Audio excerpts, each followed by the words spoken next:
President Trump is selling. The markets are buying. All the world needs is for reality to catch up with the marketing.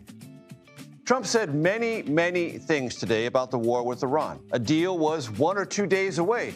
The Strait of Hormuz is wide open. Iran has agreed to almost everything, including, the president said, in a conversation with my colleague Weijia Jiang, a joint U.S.-Iranian effort to remove all highly enriched uranium from the country. This handing over of the keys to Iran's nuclear kingdom would come, Trump told Weijia, without the U.S. handing over even $1, not even, in Trump's words, 10 cents. About all of this from the president, Iran has said next to nothing. It did say, however, through state-run media, that the Iranian Revolutionary Guard Corps, that's the IRGC you hear so much about, would continue to supervise passage through the Strait of Hormuz. Might it exact tolls? Unclear. Is that perceived as menacing?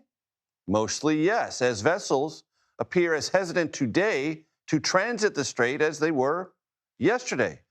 Also, this might be important, the U.S. blockade of any vessels linked to Iranian ports continues, which Iran said constituted a violation of these new current understandings. How big a violation? No one knows. And yet, markets exploded this morning with enthusiasm, though they trimmed their sails in some late session trading as, well, diplomatic scolds reminded the traders on Wall Street that much about all this remains unsettled and opaque. Oil traded down for most of the day. That was good news. West Texas Intermediate fell 10%. Brent crude fell 9%. Those futures, though, also crept up a little bit in the afternoon. In the main, though, markets bought in optimism. It's going to be up to the diplomats to deliver reality. Another round of U.S. talks with Iran could commence in a couple of days, according to our latest CBS News reporting. Trump said today he might even travel to Islamabad, Pakistan, to finalize a big deal. The key word in so many of today's headlines, might. This might happen. This might be happening. We have, by all accounts, entered into the TBD phase of this war. So many contours to be determined. We begin tonight with CBS News Pentagon reporter Eleanor Watson, who joins me here in the Conversation Corner. Eleanor, what did Iran say about all this today? Well, Iran kind of responded to this flurry of posts by President Trump. He was posting to kind of manifest a deal that he wants, while Iran is continuing to try and set its own conditions. One of those posts, as you mentioned, was he said Iran proclaimed that the Strait of Hormuz is fully open.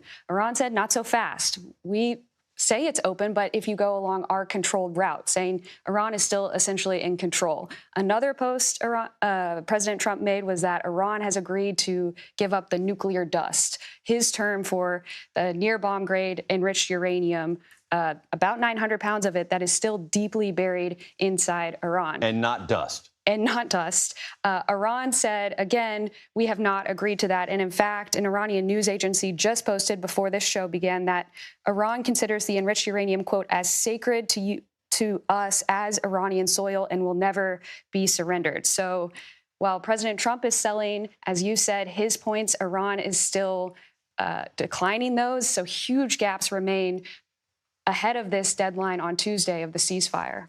The Defense Intelligence Agency submitted to Congress some interesting information about missiles and one-way attack drones still in Iran's possession. That's right. Yesterday, during a hearing on the House side, the director of the Defense Intelligence Agency that said in a written statement that Iran still retains thousands of missiles and one-way attack drones that could pose a threat to U.S. and allied interests. That goes kind of against the fact that the military objectives, as President Trump has said, have been achieved. The president earlier this week in an interview said that Iran has been destroyed militarily, that the only card it has is the Strait of Hormuz. But clearly that testimony submitted yesterday shows that Iran still has some cards to play to try and inflict as much damage as it can and endure a longer war if it needs to. Eleanor Watson, great stuff. Thank you so very much. CBS News national security analyst Aaron MacLean joins me as I walk over to the touchscreen. He's also the host of the most excellent School of War podcast. So how do we look at today? That traffic, as I said, kind of stalled. Is it open? Is it not? How should we evaluate this? How should we think about this? Let's zoom in, Major, to the Strait of Hormuz here. Look, the bottom line is, as of this moment, and things can always change very quickly, the Strait of Hormuz is not open. You know how you can't declare bankruptcy by just shouting in a crowded room, "I declare bankruptcy"? You can't open the Strait of Hormuz for the same reasons. The Iranians are going to have to agree. The closest they came this morning to agreeing was to state, as you and Eleanor were just discussing, that you can move through the strait on their approved route. That's this northern route here up through Iranian territorial waters. Now, even if that were true, and by the way, there have been some conflicting statements even on that as the day went on, even if that were true, that's still pretty menacing in the way that, Major, if you were to walk out of your house into your street in front of your house one morning, and there were a bunch of mobsters standing there and said, sure, you can walk down the street, but you got to walk down right here. If you walk down over there, we can't say what's going to happen to you. That's not acceptable on your street for law and order, and it's not acceptable in international waters. And it's not acceptable for the owners of the vessels or those insurers backing up what the cargo is. That's right. Even if these international lanes, which are these white control measures you see down here, down the middle of the strait, were reopened today, it would take some time to build confidence back.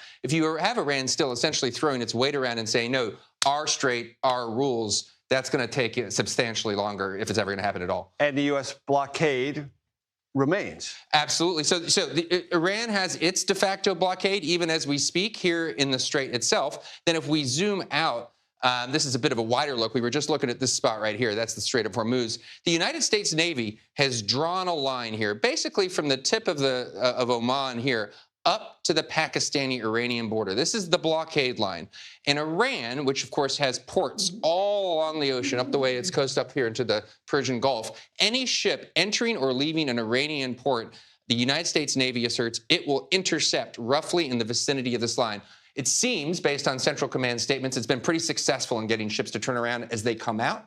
The question right now that I don't know the answer to, and I'm not sure anybody really does outside of CENTCOM, is what are they doing about ships going in? It's a little bit less clear and probably a little bit more challenging to catch them. How do you evaluate what Eleanor and I were just talking about, this Defense Intelligence Agency declaration to Congress that Iran, I'm just going to quote it directly, retains thousands of missiles and one-way attack drones? Well, they've got these deeply buried sites throughout the country where they've been storing this stuff. We have hammered them pretty hard, and they have a lot less than they did at the start of this war.